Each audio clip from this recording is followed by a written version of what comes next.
บายดีพ่อแม่พี่น้องป้องป่ายเพื่อสุคนเมื่อนี้ช่องกสิกรรมมือใหม่เขาสิมาบอกวิธีการปักจำหากหมักเล่นไม้เตี้ยเนาะด้วยวิธีใดมาเบิ่งนำกัน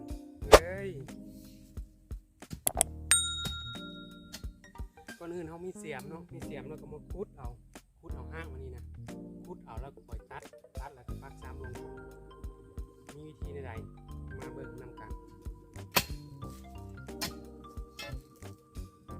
ขั้นตอนที่2เนาะเราได้ห้างมันมาแล้วเราก็มาตัดเอาอันนี้เป็นมีดตัดเขาตัดเขาเจ้าตัดต้นดอกไม้นะอันนี้เขามาตัดซอยห้างฝอยมันออกเนาะเราต้องจงยาวเกินซอยออกจงน้อยๆก็พอแล้วเขามาตัดประมาณจะ6 เซนเอาซ้ำนี้เนาะประมาณ6 เซนแล้วเขาก็มาปักซ้ำใส่ถุงดำเลยตรงที่เขาเกี่ยมไว้แล้วเนาะอันนี้เป็นถุงดำผสมแกบกับดินของใส่ถุงดำเรียบร้อยเนาะ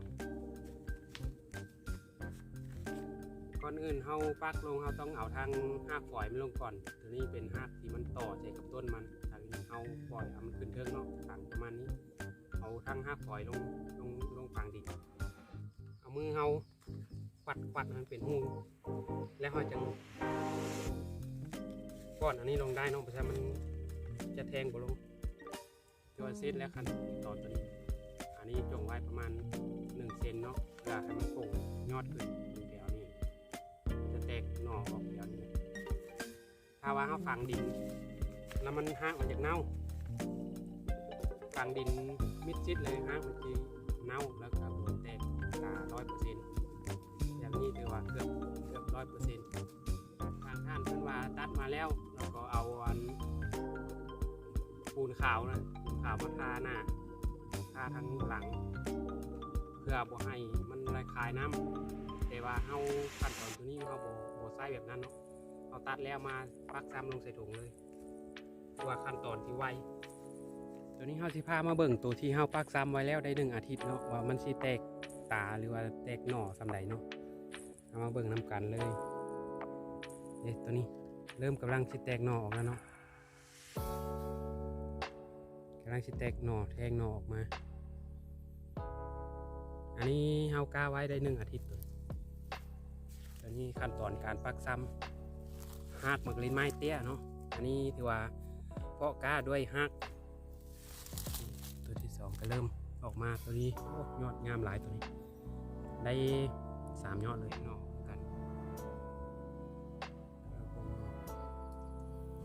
กำลังออกหน่อลายอันอันนี้อีกประมาณ1 เดือนพวกละ1 เดือนที่ปงใบงามกำลังออกหน่องาม1 เดือนเหลือ45 วันเอาก็ขายได้แล้วเนาะว่า45 วันนี้ส่งให้ลูกค้าได้เลยถ้าว่ามากคลิปนี้ก็อย่าลืมกดติดตามช่องกสิกรรมมือใหม่ของเราเด้อก็ได้เป็นกำลังใจให้เราในคลิปต่อไปเนาะอย่าลืมกดแชร์นำเด้อ